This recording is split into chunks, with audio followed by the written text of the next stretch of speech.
The film series that won't die. Nearly 30 movies. One house. Actually, several houses. And cursed artifacts. The Amityville Horror Podcast. Hello, and welcome back to the Amityville House Podcast. I am Tom. And I'm Pat. And this week we're looking at Amityville Dollhouse. So, time to start putting funny words in front of the word house. Mm-hmm. It's like a metaphor. Yeah. You get it? Like Amityville Millhouse. Amityville Millhouse. Amityville Random House. Mm-hmm. Amityville Playhouse. Amityville Wings Hauser. Amityville Cider House. Well, that one rules. Right? So, for our pre-ramble, we were going to talk about the use of miniatures and dollhouses and such. Yeah. In not just horror movies, but we can definitely start there. The first one that came to mind for me was Hereditary, because it's so incorporated into the film. Yeah. And awesome. Yeah. Can't we just watch Hereditary instead? It's probably the same thing, but better. Yeah, we might not do an episode on it, but we can treat ourselves. Oh, Hereditary. I always liked the dollhouse, the paper mache house that Patricia Arquette is making in A Nightmare on Elm Street Part 3, The Dream Warriors, because she knows that he lives in this house and she's becoming obsessed with it. And it always sucks. Like, that house is, the paper mache house is never finished. No. Like, even in the toy, it comes with Nightmare on Elm Street Part 3 Freddy action figures, and it's still, like, half unpainted and everything. Which is good. It's accurate. Yes, yeah. But it's just one of those, in the movie, she never got to finish it. Yeah. And then there's also the, obviously, the massive miniature setup that the Maitlands create. Yeah. Well, mainly Adam Maitland, but in Beetlejuice. Yes. Which... So good. It's so great, and that becomes essential. Like, that is a central thing in the movie because Beetlejuice lives there. Beetlejuice lives there. They go to meet him there. It's been sleazing around your model. They get trapped there at one point. Yeah. Like, it's a major location for the film, and it's also like just when they go into miniature world, so well realized as like fake grass. And the cardboard. Oh my god, love it. And there are there are train gardens all over, especially around, the winter holidays. You can go to, like, fire departments will have them, or, like, local malls and stuff. The miniature maze in The Shining. Yeah. Which nobody used to their advantage. True. Like, nobody memorized, like, this is how we... It's like, okay, left, right, BA select, start, we're out. Exactly. And I know that was not the Konami code, don't write in. It's fine. The Gradius code, if you really want to be, pedantic. Oh my god. And I do. I hate you. I hate this. I hate this. I hate this. But especially with the Beetlejuice. Dollhouses. I hate dollhouses in movies. It's always just, it adds a level of juvenility to the horror. Like, no matter what the threat is or how scary, there's going to be goofy ass nursery rhymes and little kitty like mobile music playing throughout the whole thing because it's a dollhouse. We should fear our childhood when we used to be scared of these things. Like, these are always a red flag. If I see any variation of, like, dollhouse or toy box or something that's a central theme, is like, I'm not going to enjoy this film. Yeah, and this is on the heels of us talking about some that we loved, but because it has worked sometimes. We don't know if it's going to tonight. Yeah. But with... This is the risk we take for you guys every week. For no money. Send us money. Send us money because this Christmas I would like to make a train garden featuring the town the Maitlands moved to. Yeah. But throw in the Elm Street house, throw in some other, miniature houses, the Hereditary Tiny house. Town from Dr. Sleep. Oh, yeah, absolutely. Like, double king it, on that. Go full king.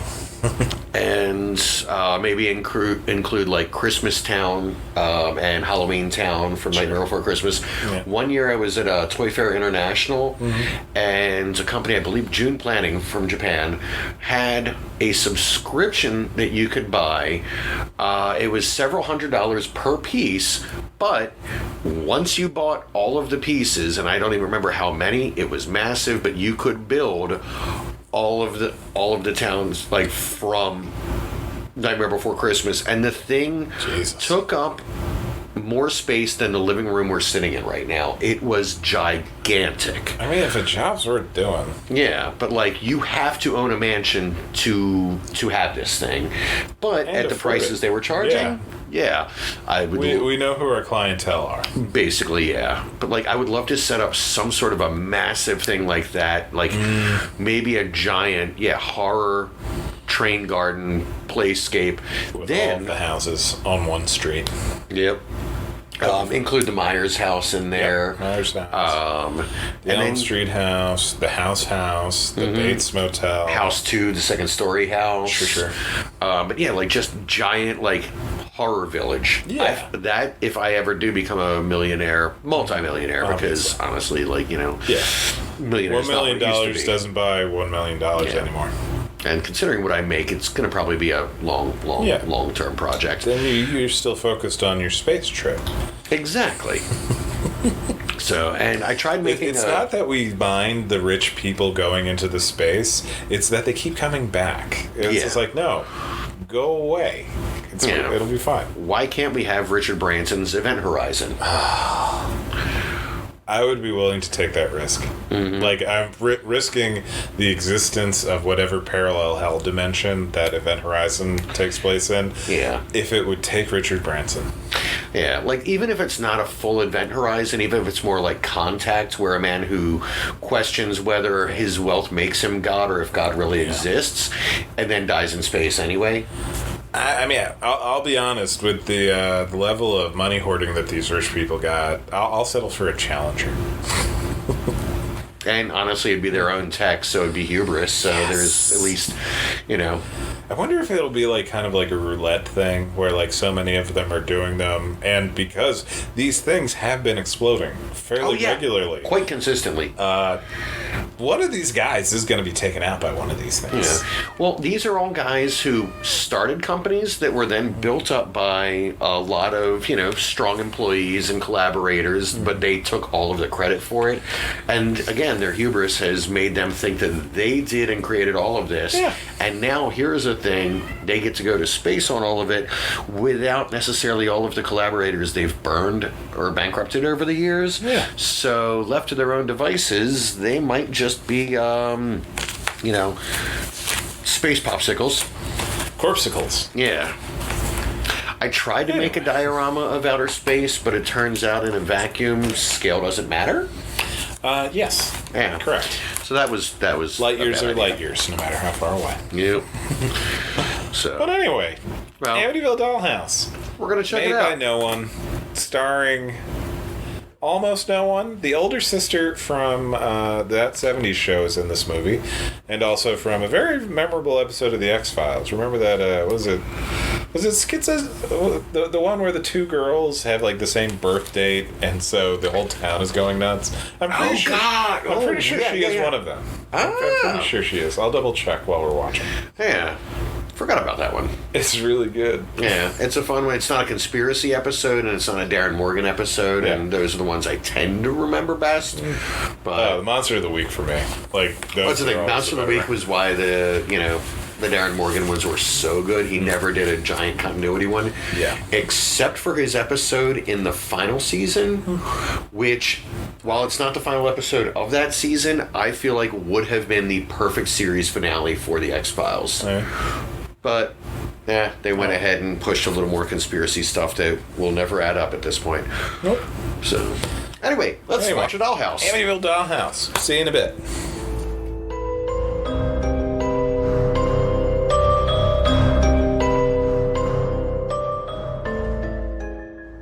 And we have returned from the Dollhouse. Yay. Yeah. So the movie opens showing us the dollhouse of the Amityville house, the original. Yeah. Somebody built a dollhouse of the Amityville house. And you're absolutely right, listener at home. Why would somebody do that? Great question. Never find out. Yeah, maybe somebody saw the Amityville movies and wanted to replicate it. Maybe it was just inspired by we have no idea. They're in California. There's like no physical or locational connection between this house and the Amityville house, other than in the abandoned tool shed that has not been opened in the 10 months that this guy has been building his house. There is a 2-scale model of the Amityville house. Mm-hmm. Now, it's never named the Amityville house. The word Amityville is never spoken in the film. Nope. Somebody just... They're in California. Yeah. This guy builds a house over 10 months for his new family. He has just married a woman. He has his kids. He has a son and a daughter. Todd and Jessica. Mm-hmm. And Claire brings along Jimmy. Mm-hmm. And our second architect of the series, which you'd think would be a bit more recurring. Actually, maybe not, but, house-themed things. Yeah. But Bill is our Mike Brady-esque character trying to blend these families together, and I'm still a fan of Bill. I like Bill. Bill was pretty great throughout the whole thing. I also like that one character in the movie calls him Mr. Brady. Yeah, the undead other dad. Yeah, which we will definitely get to. He's pretty great. So yeah, we see this dollhouse, including at the tail end, basically a bundle of little voodoo dolls with X's on their eyes. Yep. Not creepy at all. Dollhouses, they're perfectly comfortable. Mm-hmm. This is set in California, again, because that's where they film most stuff. Yeah. And the house that he has built looks absolutely nothing like the dollhouse or the Amityville house. It looks nice, though. Yeah, it does look nice. But he builds it, and he's got this shack outside that has been on the property the entire time. It is an ancient shack, and he, as they're moving into the house, finally breaks the chains holding it shut to go in and explore. Dollhouse, there's a whole bunch of entomology displays. There's some tools. Yeah. It's a show. Some weird newspapers that you see glimpses of throughout the film that reference like the house burning down, but you never get like a full idea of what they pertain to. The house, as we find out, is all new except for the fireplace. That was from the original. That was the house that was on the property originally that burned down, but Bill thought they could save some money by keeping the original fireplace since it was in such good shape. Yeah, which... That's a thing. Yeah, if anyone out there is an architect and can verify that this would be a cost-cutting measure, we'd love to hear about it. So yeah, let's cover the family first before we dive in. Just as a general, Bill is a stand-up father. He is, and slightly psychic. He has dream premonitions. But all throughout it, he avoids a lot of cliches in movies in general, in the Amityville movies in specific. Like, he gets blue-balled, but doesn't make it a big deal. Yeah, not angry. Isn't really going after any of the kids overly. He never really overreacts. He's kind of a cool guy. Quite supportive of the kids. He's very understanding when Jimmy is extremely upset at him. Says, "What do you want?" He's like, "I would like to be left alone." He's like, "Okay, that's reasonable." But doesn't like add like a little like zinger or any sort of like mean thing. It's just like, yep, all right, that's what you need. That's what you need. Yeah, that's sensible. When he and Claire have fights, they have rational conversations. In general, the family dynamic, it's normal. Yeah, it rings true. Like, the characters talk like real people. Yeah, and not like movie real people. Like, the teenagers sound annoying and like in the correct way. We've got Claire. Claire is the mom, and we never really get any of her backstory other than she's a widow. Yeah, her fighter jet pilot husband died at some point before the movie begins. Yeah, in service to our country. Obviously. But yeah, she's not as well rounded out as a lot of the other characters. Her major thread we'll get to, because it's very in keeping with the Amityville series. So far as we've been finding. Yeah. And now, Todd is the oldest son. He is a end of high school teenager, I would say. Yeah. And I felt he gave off, especially at the beginning, more off of his look than anything else. I noted that he was kind of a cross between Mark and Danny from The Room. Oh, hi, Mark. Oh, hi, Mark. Oh, hi, Danny. Like, those two. And it was shortly after I noted this that he bonds with his father by tossing a football back and forth, which is just kind of really hitting it home. And it predates The Room, so maybe this is where Tommy Wiseau found some inspiration. This seems like the type of movie he would have really liked. Yeah. He would have understood that this is the family drama. Yes. I thought Todd, like, other than just radiating douchebag vibes, even though he doesn't turn out to be as much of a douche as like he is coded to present as, I just kept seeing Craig Schaefer when I looked at him with like some Val Kilmer hair on top. It was weird and confusing for me every time I saw him. But yeah, he's pretty good. Yeah, he was again, like, yes, he had some douchebag moves, but he also had a lot of caring and concern for his family moves. He was trying. Yeah, there were times where even with the siblings that he wasn't getting along with, he was understanding. He tried to make amends. He tried to apologize. He like, nobody in this movie was an unrepentant asshole, which tends to come up a lot in horror movies. Definitely. Obviously. Yeah. But yeah, everyone was. You could root for them. You didn't want to see bad things happen to this character because he's been such a dick this whole time. No. Then we have, well, if more bad stuff happened to Jimmy, I wouldn't have been averse to it. Jimmy was a bit annoying. I think he was supposed to be. I know, but he was. Like, he's a nerd, but he's obnoxious, and I know his dad's dead and the new family and everything, but he was annoying. He's got this little mouse, and he's afraid of spiders, and he dresses like Ed Grimley, and he's got a smart retort to every single thing you say. Yeah, but like the way a 12-year-old is.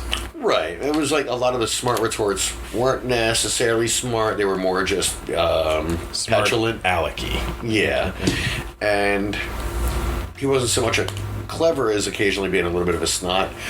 And also, he reminded me of if you took the indoor kids table from Wet Hot American Summer and made an amalgam of them, that and in that movie, those kids, some good lines and gags, but some of them had a weird smugness to them. So, anyway, Jimmy was not as likable. Yeah. And then there's Jessica, the girl. Mm-hmm. She's there.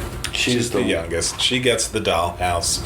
Actually, to her credit, like they managed to give her like a bit more than the normal she's the youngest and psychically in tuned with the dollhouse thing, where she actually tries to use science. She makes observations about the house, the little dollhouse, all the weird stuff happening around it, and tries to come up with like a set of rules and everything, which that was pretty good. Yeah, she's keeping notes, and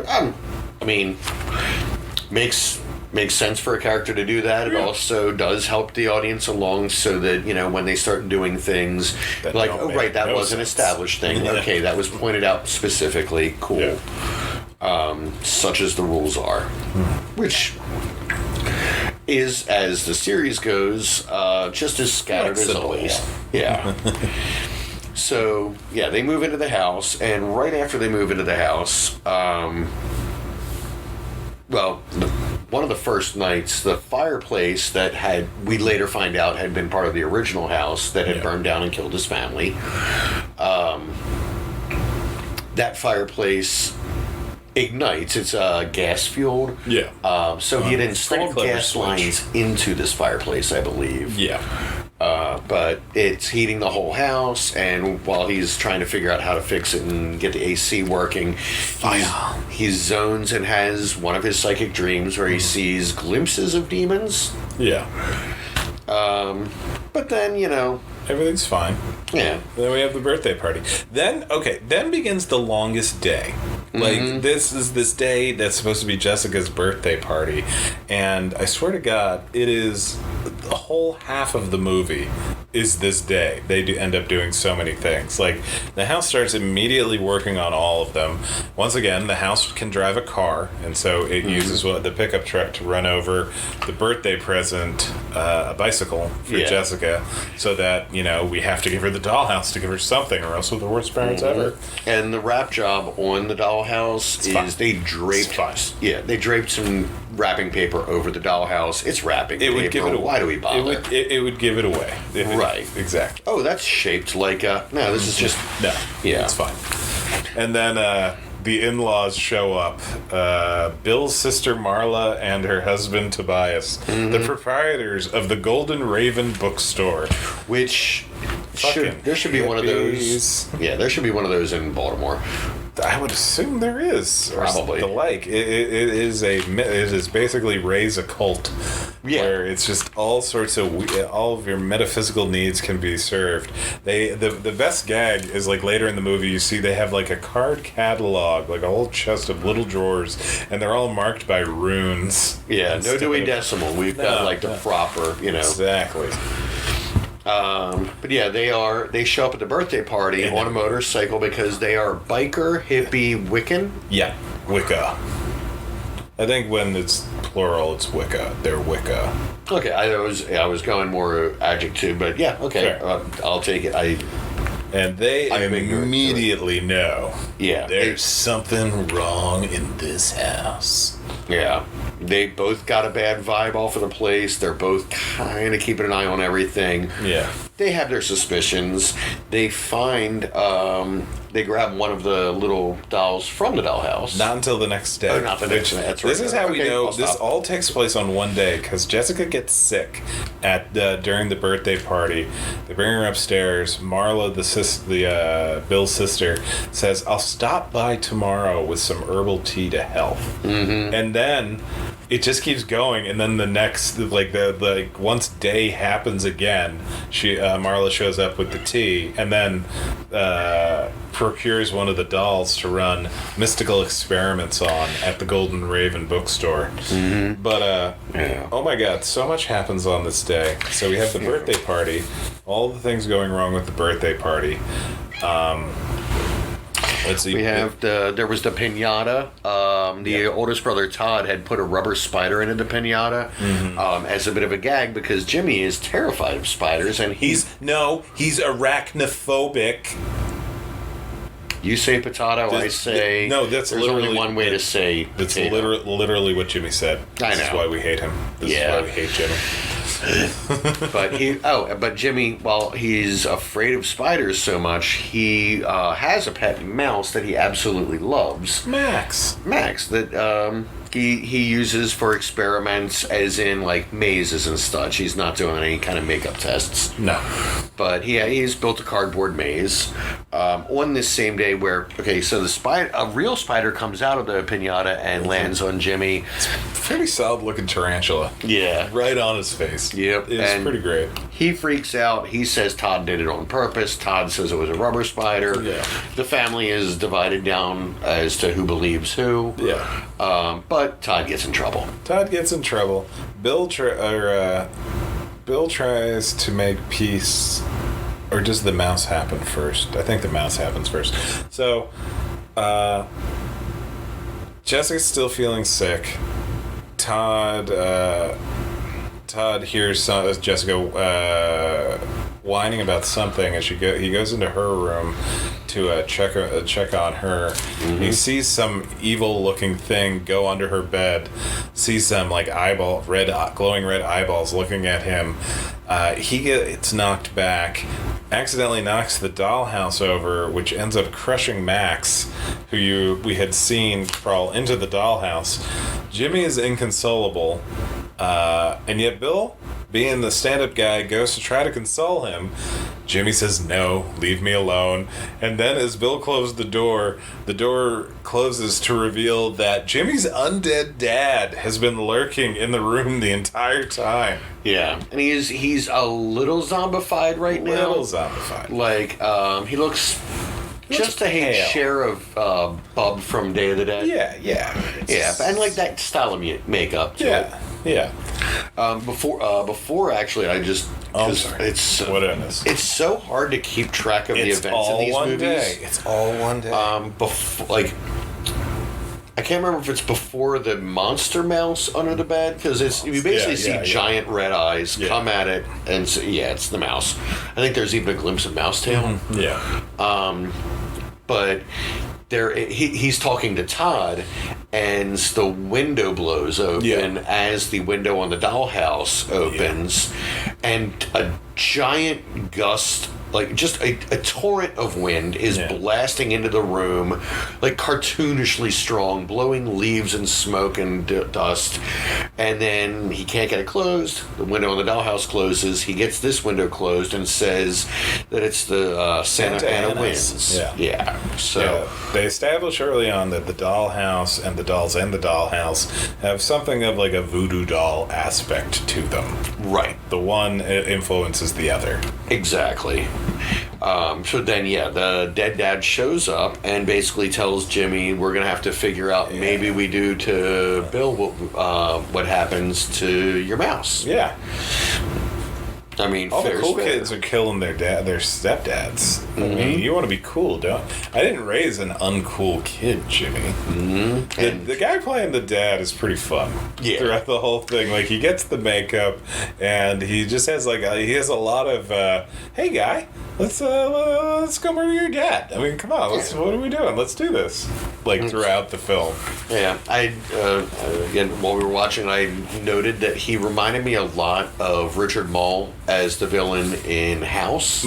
As definitely as the makeup progressively gets, like they work with the American Werewolf in London protocol, where every time undead dad shows up, he's looking more decomposed and haggard, and so he definitely starts, and he's in a flight like a fighter jet fighter flight suit the whole time, so he's definitely giving off the Richard Mall House vibe. And there's other stuff that like a lot of the tone kind of felt House-ish. Like this felt like it would have been more at home in that series of films than it was in this series. Agreed. At least inspired by, maybe, who knows, maybe. But so Dead Dad shows up, and Jimmy's not necessarily into the idea. He's not saying into Dad being back. Right. He's happy to see Dad back, but Dad says the thing that we should all warn all children about. Yeah, the phrase, why don't we keep this our little secret for right now? Our little secrets. Yeah. Anybody who knows any children anywhere, make sure, give them a little card to carry around with them that if they hear this phrase, run. Accurate. So, and then the day continues, but it's been successful for Bill and Claire. So Bill and Claire start to have get a little action with each other, and as Bill appears to be doing yeoman work, Claire is being distracted by the shirtless picture of Todd on the dresser, and as the sex scene progresses, the picture keeps changing and interacting with her more and more, like zooming in, close-ups, doing a little call me with the call me finger. Hind 10 type. Basically let's party. Yeah. And then it turns into a zombie.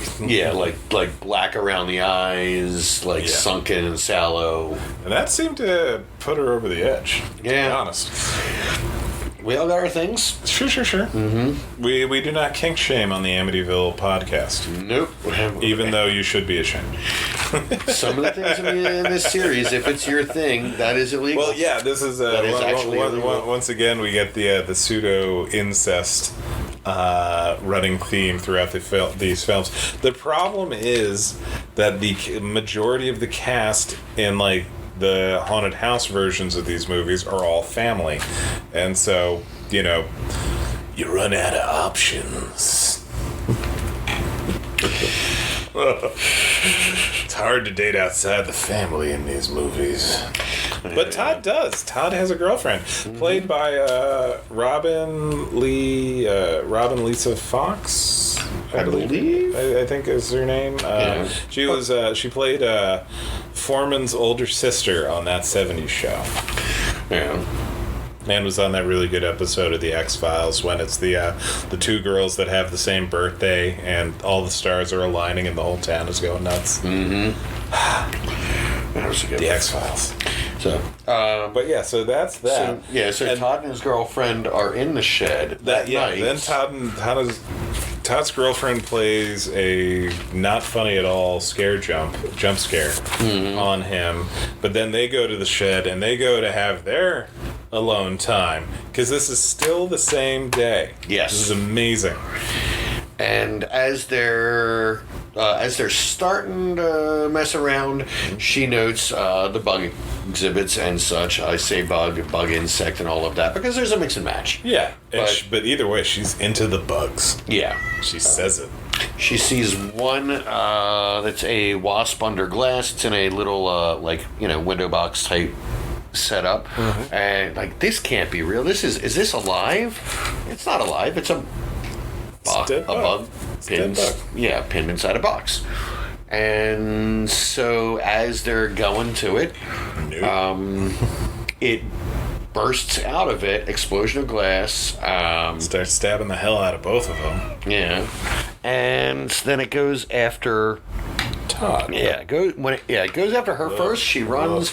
He stays in. He smashes it with a brick. Yeah. But he lifts the brick, and it's still alive, and it comes after him, and it goes in his ear. I do not like that. No. I do not like that at all. I like it even less when, Bill and Claire come in to rescue him.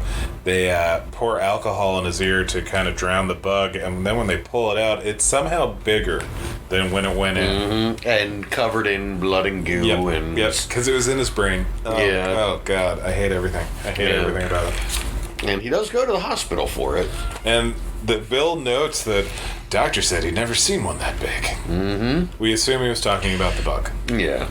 But Todd's back the next day. That's fine, because after a nightmare... Oh, wait. We also... We skipped a bit at the refrigerator. The post-coital refrigerator scene where Claire has the itch for her young stepson, and Todd accidentally rubs up against her, and it really frustrates her. Mm-hmm. She kind of snaps at him, but then's like, I'm not going to talk about this right now. Yeah. Or ever, hopefully. Because Jesus. Yeah, and that was before the wasp incident. That's when he goes out to meet with her. Exactly, right. Exactly. I cannot stress enough, this was a full day. And that was it. After the hospital. After the hospital, we get Dad has a dream of a little Cousin Oliver style redheaded kid spiking his feet to the floor for reasons? Yeah. Don't worry. That will also never be explained. At all. Yeah. They just kind of drift past that one. Yeah. And then we get to day two. Day two. The family in the second movie... Yeah, I guess day three. The family in the second movie lasted a lot longer before they went completely irretrievably insane. Yeah. There was a good couple of weeks. Yeah. And that was one of the quickest ramp-ups, I think. Yeah, definitely on screen, but they imply a lot more time had passed. Yeah. Whereas this one, it's really just they move in. They move in. The birthday party's the next day, and then that day lasts forever. Yeah. And then pancakes. And Marla stops in with the herbal tea. And Claire just needs to get out of the house and clear her head because can't stop staring at my teenage stepson. Mm-hmm. And then she comes back and masturbates. Yep. She strums her pain with her fingers. She does. And it was kind of neat in terms of, you don't see a lot of... it's not gratuitous in the visuals. Yeah, I was just waiting for it. You don't see a lot of sexy times where women are taking care of themselves. You don't see too many sex scenes where, women are actually having fun, let alone they're allowed to just, to handle their own pleasure. And it was kind of nice seeing it in this one. Yeah, traditionally the MPAA is not kind to women enjoying themselves. As well they should be. Yeah. It makes my blood run cold thinking of women having fun during sex. It's just, this is not the way it should be. Yes, I'm single, listeners. Call me. Duh.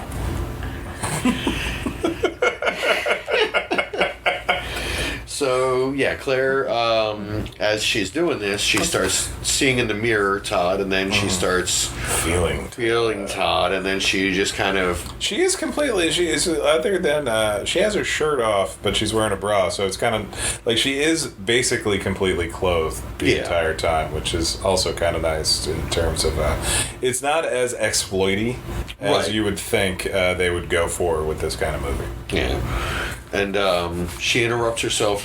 She basically calls Bill up and asks him to join in the fun. But halfway through, she sees over his shoulder Todd looking down the hall. Not an actual Todd. No, this is a phantom Todd. Yeah. And Bill, like we said earlier, Bill is very, like, she calls it quits on the activities, and Bill is okay. Like, he's just like, okay, no, I understand. Like, he doesn't even do the, babe, you can't leave me like this. Yeah, he's like, okay, you're having him. Yeah. Whatever's wrong, I get it. You need some time alone. That I understand. He's a good guy. He is. Like, it's not even like, and it's not presented as like a wimpy or he's not man enough sort of thing. It's just like, I respect you and what you're going through. Mm-hmm. Again, there's a lot of this movie that was refreshing.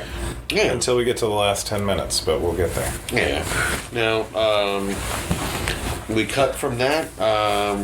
Jimmy sees his dad again out back digging a grave. So Claire and Bill go out to a restaurant for dinner, and Todd is left in charge, so he obviously gets the kids up to bed as quickly as possible so girlfriend Dana can come over. And then we get that great moment where Jimmy and Jessica are both saying good night, like prolonging the good nights, so like, because neither of them wants to be alone in their rooms because they know that they're all gonna die.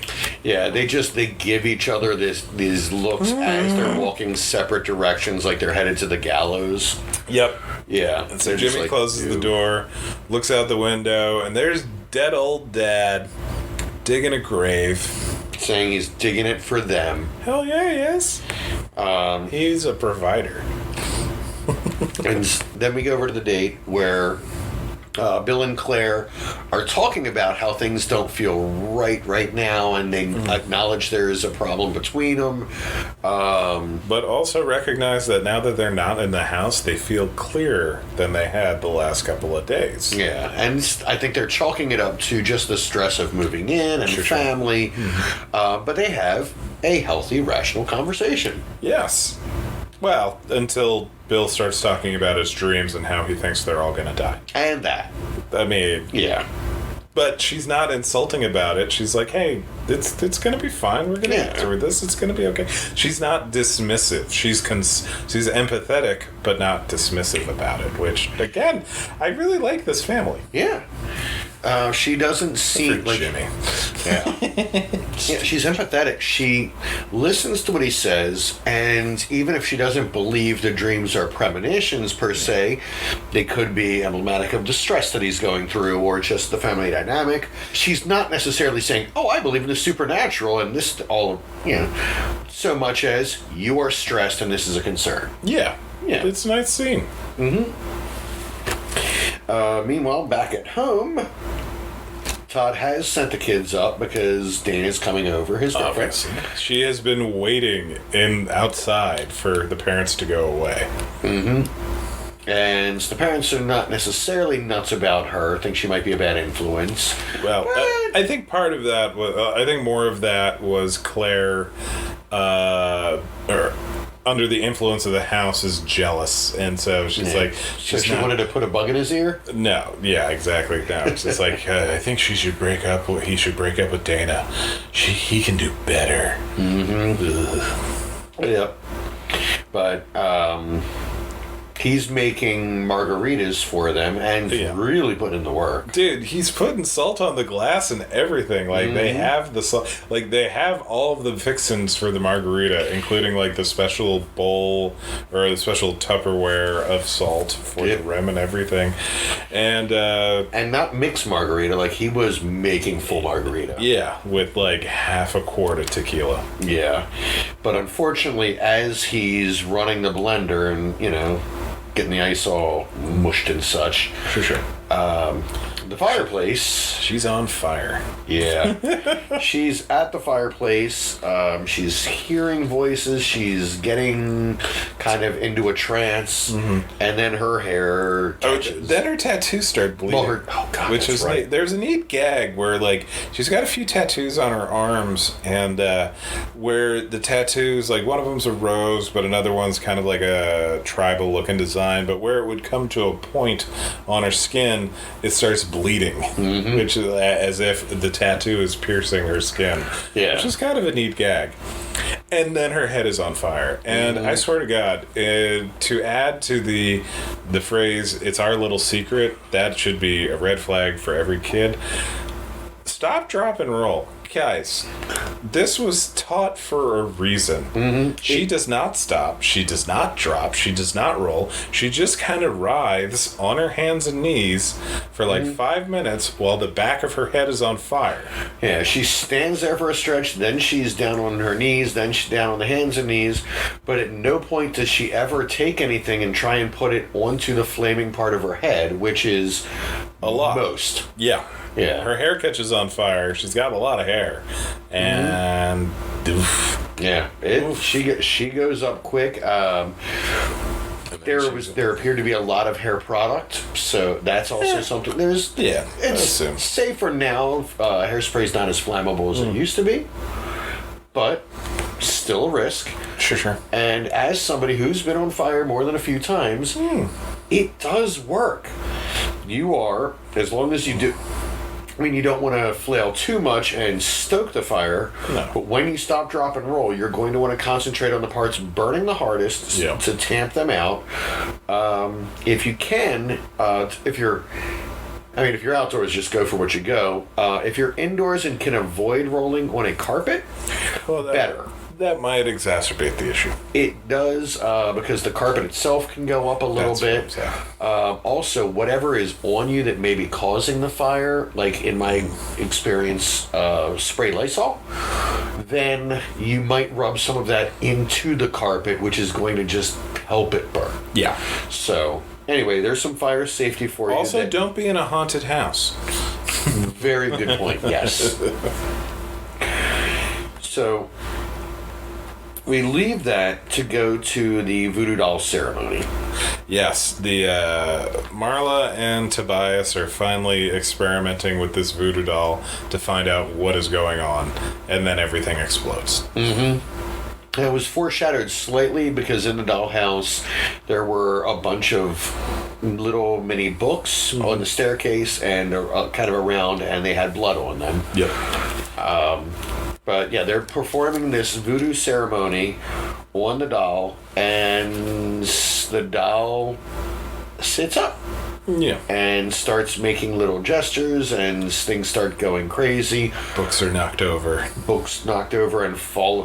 One of them falls on Marla's head. I really thought that book was going to be like open up and show the Amityville house or something connected somehow. Yeah. But it doesn't. It was just the heaviest book that the spirits could find. Exactly. Well, once Tobias establishes that she's definitely had a concussion, he leaves her to go rescue the family. Yeah. He makes sure she's awake. Yeah. But... yeah. I guess of the people at risk at this point, he understands the evil nature. Sure. We're going to side with him because they were cool. I understand. It's kind of funny. It's like, you're okay, right? You got this? Okay, I'm going to go leave. Don't fall asleep. Yeah. Smelling salts, cup of coffee. Yeah, well, you got this. You got this. She's got this. It's fine. Yeah. And at the house, all hell is breaking loose. Well, during the ceremony, part of what helps break all of the events happening is they put a knife through the voodoo doll. Oh, God, yeah. And pull from it a giant bloody wasp. It's so gross. Yeah. I don't believe wasps have red blood, but this one was just dripping in it. I do not like. Yeah. So anyway, we realize now that these things, wasps bad. Did we not know that wasps was bad? Well, wasps extra bad and demony in this neighborhood. Fair enough. As opposed to the wasps in all the previous films are just the families that bought the house. Indeed. I'm kidding. So many of them were Catholic. Maybe that's what it's trying to say. Catholicism bad. Yeah, but Protestants, well, that's where this story needs to go. Sadly. Huh. But yeah. They're less uptight about things. Are they? Yeah. Yeah. Just different things. Yeah. But so everything is going bad. Mm-hmm. And Undead Dad really starts coming into his own. Mm-hmm. Like, he's trying to, it's like, he's really like full on, hey Jimmy, all the cool kids are killing their stepdads. You want to be cool? I didn't raise you to not be cool. And, what's fun is that, like, clearly he's supposed to be a hallucination, but then Bill starts seeing him as well. Yeah. Well, because he doesn't want to kill the stepdad. He doesn't want to kill Bill, so his dad slaps him. Yeah. And then Bill comes into the room to, like, what's the noise? Sees the dad. And they have a skirmish. And Jimmy runs out of the room. Claire sees Jimmy and insists that Bill did it. Immediately. Yeah. Pissed at him. No excellent. Like, I mean, I'm not saying there's no evidence to suggest that Bill did it, but it's like, that's kind of a leap. It is. But then again, everybody is being worked on by the house. Right, but even Jimmy is flat out saying it wasn't him, it was Dad. You mean Bill. No, actual Dad. And she says, don't defend him. In her defense, the dad is dead.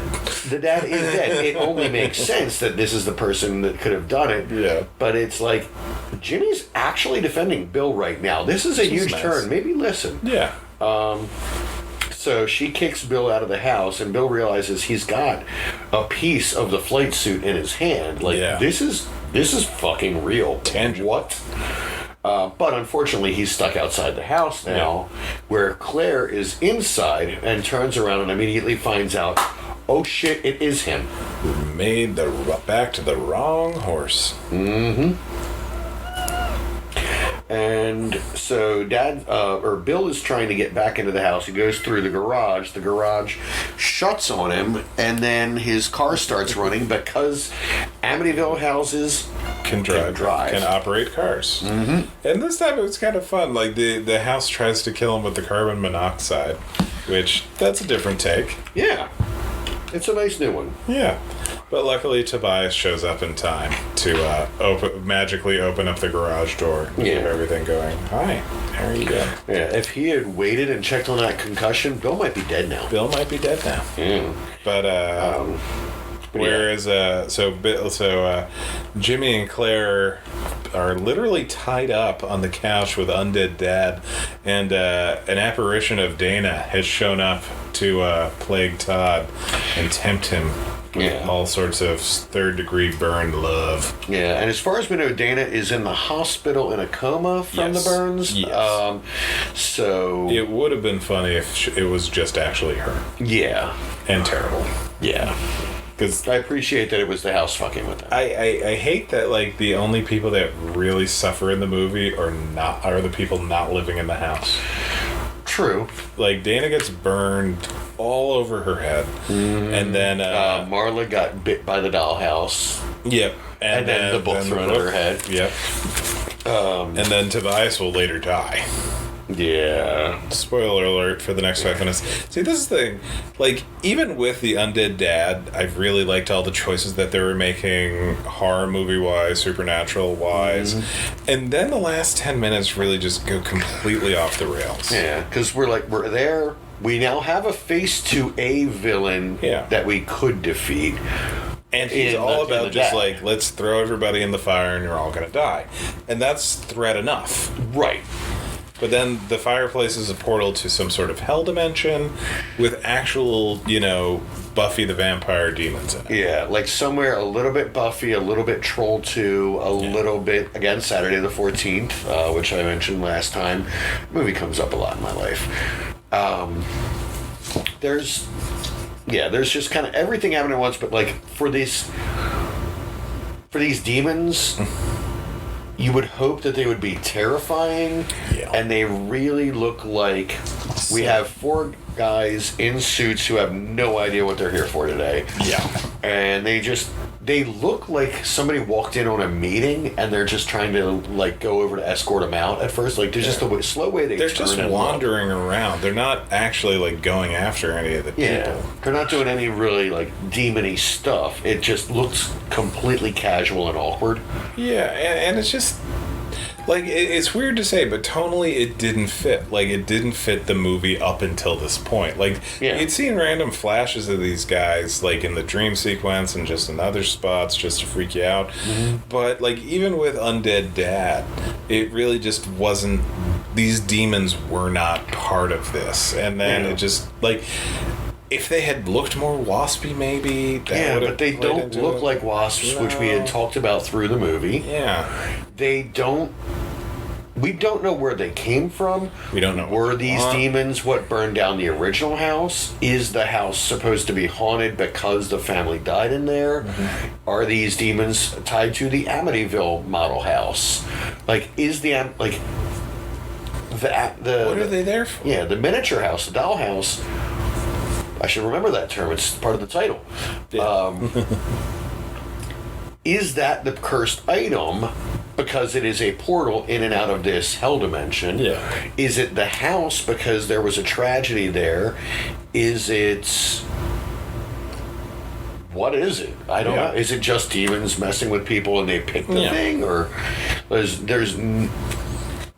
nothing. They don't give you anything. I have no idea what the actual villaining was, except that they put a face to the dad being... He was good. Yeah. I liked him. And was it even actually the dad? Yeah. Or was it the demons pretending to be the dad? Or who knows? Maybe he was an asshole. This is not a movie for answers. No. Which is to say, it's an Amityville movie. Yep. There are never any answers to any of these things at all. It's not their strong suit. But it's not. They do after... so Tobias blocks a passageway. After they jump through the fireplace into the dollhouse, find these demons, he casts a spell of light around a door so they can escape back into the real world.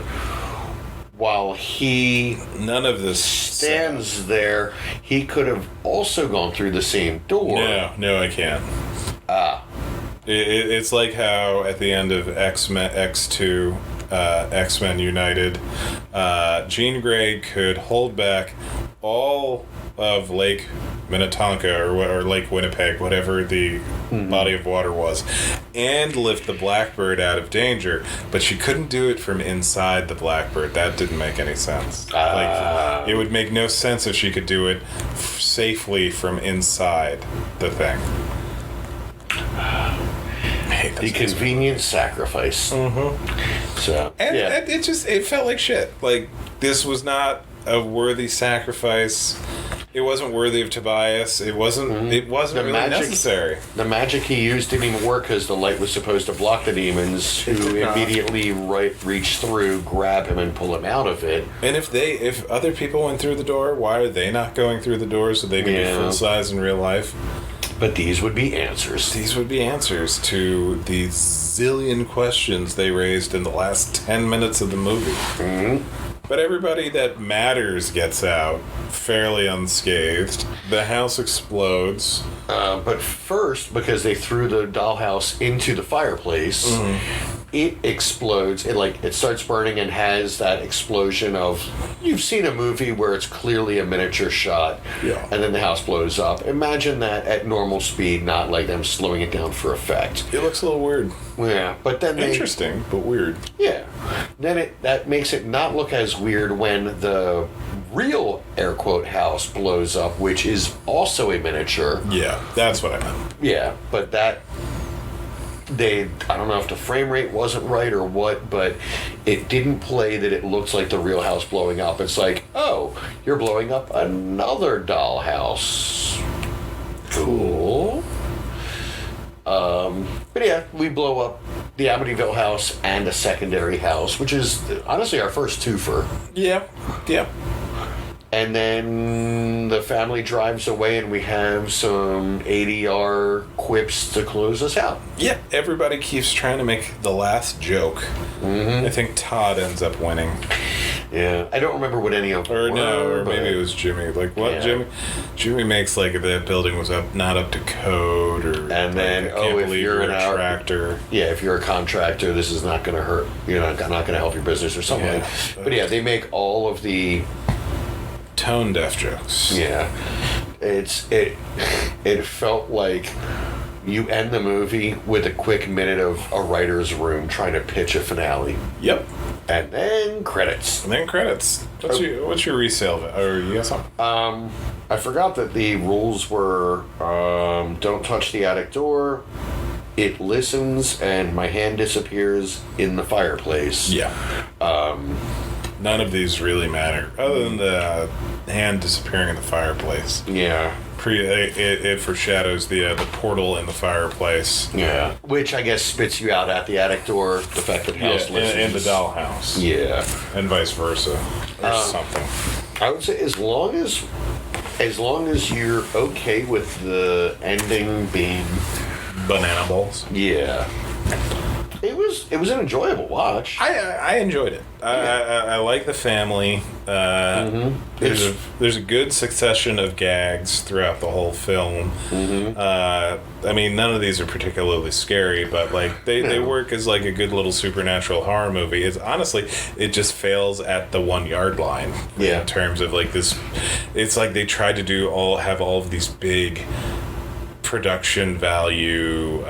We're gonna wow you at the end, and it's I want so this movie to disjointed. end in a big explosion. Sure. Yeah. As I do. Of course I want a big explosion, but like the whole bit with the demons really just takes you right out of it in terms of like, what are we even, what is happening? What am I looking at? What is this? What does this have to do with anything?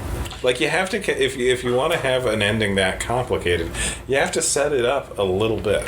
Yeah, if you want to tell us you're explaining what happened and what is all going on, you should know what you're explaining before you open your mouth. Yeah. Just throwing it out there. Yeah. But other than that, like it was the most likable family. Definitely the most likable family. Which is, and they were still at odds with each other throughout the whole film, which is kind of fun. It was just, but in a good way. Yeah, like sympathetically and honestly. Yeah. And they didn't let a dumb argument linger for too long for no good reason. Yeah. Like. And that brings it back to the first one too, the blended family, the blended family thing. Yeah. Forgot about that. Yeah, I would say my resale is pretty high for this one. Yeah. Man. And this is the last of the original group of Amityvilles. For next week, it's going to be the remake with Ryan Reynolds. Yeah, MGM dropped some decent coin to revive the franchise after 9 years of no Amityville films. And that starts a thing. This was like not only was this the first one I ever saw, I actually saw this in the theater. Nice. I found my old ticket stub for it and everything. Huh. It's kind of crazy, but yeah. All right, well, unless you guys, we'll see you guys next week as we continue the progression of Amityville movies, and God help me, it's probably going to be the high watermark for the foreseeable future next week's. Then God only knows. And Miss Svetlana's saying goodbye too. So Yeah. hopefully she'll join us as well. Talk to you later. Bye. If you want to interact with us online, you can check us out on Instagram or Twitter at Amityville Show, or you can send us an email at podcastamityville@gmail.com.